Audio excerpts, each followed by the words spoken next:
কাঁদিস নে বন্ধু, কারণ গরিবদের দুঃখ পেলে কান্না করতে নেই। আর কান্না করবে তো ওইসব বড় লোকেরা, যারা অল্পতেই ভেঙে পড়ে, অল্পতেই হাঁপিয়ে ওঠে।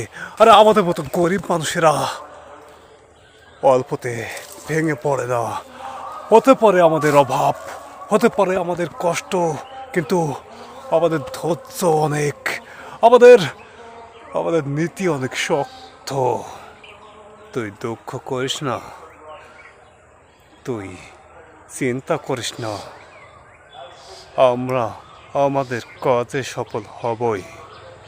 সমস্ত দুঃখ গ্লানি দূর করে একদিন একদিন তুই তোর সাফল্যকে সত্যি অর্জন করতে পারবে। আর এর জন্য আমি সর্বদা তোর পাশে থাকবো।